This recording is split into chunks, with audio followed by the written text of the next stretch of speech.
Yo, what's up? It's Lucas, and as you can see, a bit of a change in scenery, a bit of a change in shirt, a bit of a change in language and culture. We're living in Mexico, and expect a lot of change because we're probably going to be at a different Airbnb or different location or different city every 3 weeks, 4 weeks, 2 weeks. It's going to be a lot of fun. Really excited, really grateful, really blessed for this adventure. And the one thing I do promise you is that the value on this YouTube channel, the value on the podcast, and most recently the value coming out of me on Twitter, at Lucas Rubix on Twitter, if you want to join that conversation, is not going to stop. If anything, it's going to amplify, it's going to expand. There's going to be more of it. So, like this video, subscribe to this channel if you want more videos like this, if you want a steady stream of no BS content to help you not just in your business, but in your life. The two are not separate. And in fact, when we really start expanding in life and mindset and soul set, the business parts oftentimes take care of themselves. The strategies and the tactics and the how-to actually start working because we're fully aligned. And that's what I want to talk about in this video, and more specifically about abundance. I did a post, had a lot of messages, had a lot of comments about it when I was talking about abundance and how many are doing it. I'm careful not to label it wrong, but just for simplicity's sake, I'm going to say wrong or not as efficiently, as effective as they could. Now, this comes from experience. I have been able to manifest and create pretty much everything that I've ever wanted to. And when I learned how to step out of the way, so instead of working hard for it and striving and pushing and thinking that abundance is something I had to create or something I had to do, when I realized it's something I already have, it's something already within me. We talk about the be-do have, it's something that I just need to step into becoming. And when I actually just moved out of the way and started letting that shit flow through me, instead of trying to grab onto it and hold onto it and work hard on creating and memorizing and trying to trick my brain into a vision, into inspiration, when I just said, you know what, a creator is who I am. An abundant being is who I am. If you need proof of it, just look at nature. I'm looking out, I see ocean, I see palm trees, I see birds, I see bugs, I see people, I see dogs, I see abundance, I see nature expanding, nature growing. And to think that us humans are any different is insane. We just get in our own way. We just make it more difficult than it has to be. And when I really started realizing, and I honestly think it was one of the biggest realizations I had, is that this is something I already have. I already possess it. It's inside me. Let me just unlearn all of this programming of all this working really, really, really hard at something. There's a massive difference between like working hard and getting tired and being frustrated and getting angry and being completely out of alignment. Then there's working hard at something you love, getting into flow, creating because you love it, wanting to share your message, share your truth because you love it, because you want to serve, because you want to help. I'm no stranger to 14, 15-hour days, but I refuse to do them if I'm not operating from an inspired, a creative state, if I'm not operating from a place of abundance, of joy, of creativity, of expansion, if I'm doing it from a place of lack, of constriction, of needing clients, of having to get clients, of needing money. For lack of a better term, I'm fucked. It always feels 10, 20, 100 times harder. If anything, the results generally don't manifest. I just end up in a frustrated frenzy of anger and self-pity and like destruction. And the more I learn to move away, step away, things are going to happen regardless.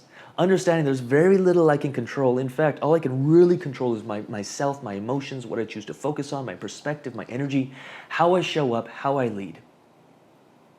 Setting a target, setting a course, and also being okay that, yes, we have this beautiful vision. Yes, we have this beautiful place we want to go. Yes, we're moving the business to and the company to a vision and a realization of that vision and building a team. But so often, if not almost every single time, exactly how I saw it is not how it turns out. In fact, the more I step away, the more I let go, the better it turns out. And what I see a lot of people doing, and I hope this is of value, let me know in the comments if any of this lands, is they are doing so much work and they're working so hard on trying to fit into this societal structure of what life and what business should look like. And I'm like, yo, if it's not a pure reflection of what you want to create, what your soul desires, what your best version of yourself would create, the kind of business you want to create, the kind of life you'd want to create, the kind of people around you. Instead, we're generally copycats of someone else's business, someone else's theories, someone else's philosophies, and I think you can learn from a lot of people, but at the end of the day, you got to pull it through you and say, what do I want to create? What is my soul craving? Build that. Get inspired by that. Show up every single day in a place of creativity, in a place of inspiration over what you're creating. And instead of working really hard on something, getting frustrated because someone told you it has to be that way, maybe step out and just ask yourself, who do I have to become? Who do I have to be? What skills, what knowledge, what information, how do I have to show up energetically? Where is my emotions and energy right now? Is it frantic or is it aligned? Is it all over the place or is it focused? Do I really even know what I want? Or have I just been kind of, other people's ideas had been infiltrating my mind, my heart, my soul, and I've just kind of come up with this vision that I'm not truly inspired by? And when I really tapped into that, I am inspired to create this because, long list of reasons why. Here's what my soul is craving.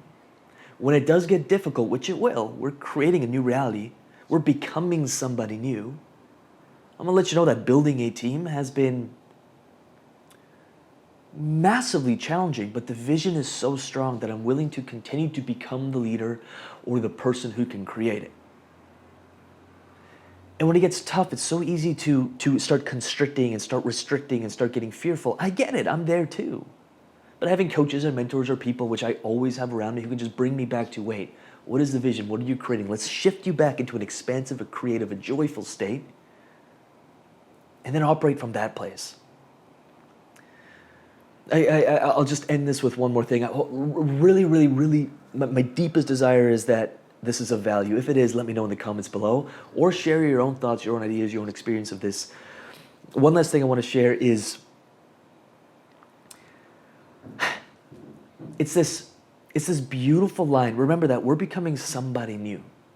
And a lot of people cop out saying, this isn't in alignment with me, because their point of reference is their old selves, or maybe their current selves. And if my current self is in an employee mindset where I earn, I don't know, $2,000 or $5,000 or whatever it is per month, or I'm a $12 an hour earner and I work for other people, and if that's what you want, that's totally cool. I'm not making that wrong. But your desire is to become an entrepreneur, is to have a thriving business, is to have $1 million income, whatever that is, we're gonna have to become somebody new. And there's gonna be this time in between where, you've taken 3 steps from where you were, and you're trying to operate from here. So maybe you're building a team, you're investing in your business, you're investing in traffic. It's gonna feel out of alignment from the point of reference of this person right here. Because this person right here is not fully the new person yet, but they've made a few steps past where they were. And things will feel out of alignment.